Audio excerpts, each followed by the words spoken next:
RTO Bageshwar शर्म करो, शर्म करो, शर्म करो। अवैध वसूली नहीं चलेगी, नहीं चलेगी, नहीं। बागेश्वर के सहायक संभागीय परिवहन अधिकारी पर कई आरोप लगाते हुए संघर्ष वाहिनी बागेश्वर ने कलेक्ट्रेट में प्रदर्शन किया तथा जिलाधिकारी को ज्ञापन सौंपा। संघर्ष वाहिनी के अध्यक्ष कवि जोशी ने कहा कि टैक्सी चालकों का उत्पीड़न कर उनसे वसूली की जा रही है। कवि जोशी ने आरोप लगाया कि डीएल परमिट बनाने सहित अन्य कागजी कार्रवाई के नाम पर वसूली की जा रही है। इस आशय का एक ज्ञापन भी उन्होंने जिलाधिकारी आकांक्षा कोंडे को सौंपा।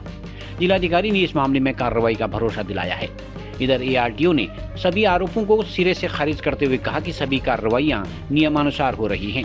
उन्होंने कहा कि नियम कानून तोड़ने वालों पर चालानी कार्रवाई से बौखलाए लोगों द्वारा ही ऐसे निराधार आरोप लगाए जा रहे हैं, जबकि इनके पास कोई सबूत नहीं है। 3 मामलों पे यहाँ पर हमने ज्ञापन दिया गया है,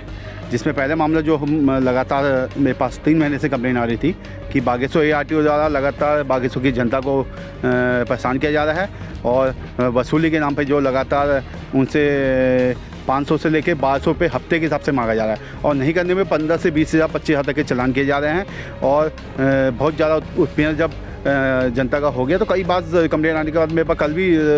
फ़ोन परसों 31 तारीख को भी लगातार लोगों के फ़ोन आ रहे थे। तो तब मैंने निर्णय किया कि अब नए साल आते ही सबसे पहले एआरटीओ कार्यालय और इसके खिलाफ मोर्चा खोला जाएगा, क्योंकि एआरटीओ कार्यालय में भी कहीं ना कहीं डीएल बनाना है, परमिट बनाना है और अन्य जो भी प्रोसेसिंग वहाँ से होती है, रजिस्ट्रेशन करना है, इसमें भी हज़ारों रुपये अवैध वसूली की जा रही है। इसके साक्ष्य हमारे पास है और मैं कुछ साक्ष्य आज माननीय जिलाधिकारी महोदय को दिखा के भी आए हैं। माननीय जिलाधिकारी महोदय ने कहा है कि मैं इनके खिलाफ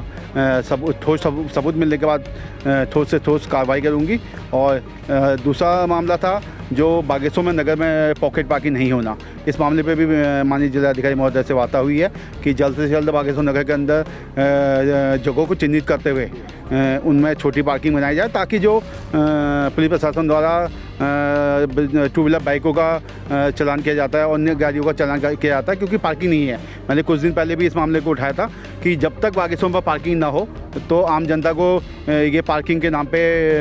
परेशान नहीं किया जाए, चलान नहीं कार्रवाई पे भी प्रशासन ज़रा लगाम करे, क्योंकि कहीं ना कहीं जनता का उत्पीड़न होता है, इससे कहीं ना कहीं सरकार की छवि धूमिल हो रही है। और तीसरा मामला ये था कि जो ट्रक 1 साल पहले से बागेश्वर कैंपस में खड़े हैं उनको भी रिलीफ करने के लिए मैंने यहाँ पर वार्ता करी है, क्योंकि लगातार 1 साल से उन लोगों के भी जितने उनमें ड्राइवर काम करते हैं और जो उनके मालिक है ट्रकों के, उन गाड़ियों के भी मालिकों का भी रोटी का सवाल है और लगातार 1 साल से वो उच्च बोझ में दबे हुए हैं, उनका जीवन यापन करना उनका मुश्किल हो पा रहा है। तो इसके लिए भी मैडम से अपील करी कि आप भी इसमें हस्तक्षेप करके इसमें कार्रवाई करने का। देखिए, एआरटीओ बागेश्वर द्वारा लगातार जो हमारे वाहन चालक हैं उन्हें परेशान करने का कार्य किया जा रहा है, उनसे अवैध वसूली किया जा रहा है और ठगी के नाम से उन्हें, जब आप देखेंगे वहाँ पर कितने दलाल कार्य कर रहे हैं, जबकि परिवहन विभाग के बाद खुद डिपार्टमेंटल वहाँ पर कर्मचारी है, उसके उपरांत भी जो दलाल हैं, चाहे उनके जो आरटीओ खुद इस बार हैं, वो लगातार अवैध वसूली कर रहे हैं। चाहे वो गरुड़ क्षेत्र में देख रहा था, मैं कल गया था, वहाँ पर भी उन लोगों को जबरन परेशान करने का कार्य कर रहे हैं। एक टैक्सी ड्राइवर क्या 100 रुपये 500 रुपये की बुकिंग में गरुड़ जाता है और वहाँ पर उसे 1000 रुपये लिया जाता है। तो शाम को अपने परिवार के बच्चों के लिए उसने राशन भी ले जाना है और उसकी माँ बीमार है, दवाई भी ले जानी है, उसके उपरांत भी वो 500 की बुकिंग में 1000 रुपये भर रहा है, तो वो कैसे भरण पोषण करेगा, यह एक सवाल है। और साथ में बागेश्वर नगर की अनेकानेक समस्याएं हैं, जिस प्रकार अभी आगामी उत्तरायणी मेला आने जा रहा है, जो हमारा ऐतिहासिक पौराणिक मेला है, उस संदर्भ में भी यहाँ पर हमने बात रखी। और जो आवारा जानवर हैं, जैसे हम देख रहे हैं कि जो 2 व्हीलर्स हैं, ये है, इससे बाजार में बहुत जाम लगता है, इसका एक वैकल्पिक विकल्प निकालने के लिए हम बात रखी गई, जो कि जैसे पिंडारी रोड में हो और तहसील रोड में छोटे छोटे जो स्थानों पर यहाँ पर बनाया जा सके। और साथ में हमारा अभी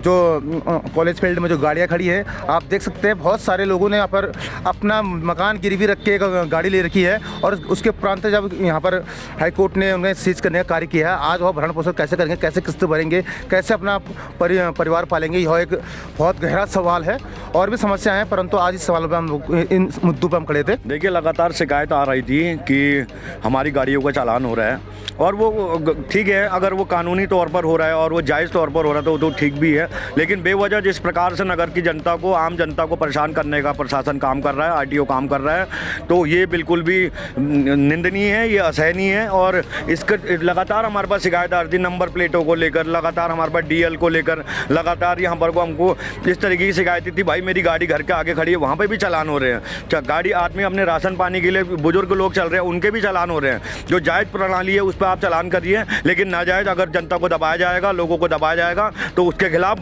हम कहीं ना कहीं मोर्चा बुलंद करके आंदोलन करने के लिए बाध्य होंगे। और माननीय जिलाधिकारी जी से महोदय से बात हुई है, उन्होंने कहा मैं संज्ञान में लगातार इस मामले को ले रही हूँ और आगे भी अगर इसमें कोई व्यक्ति गलत पाया जाएगा तो मैं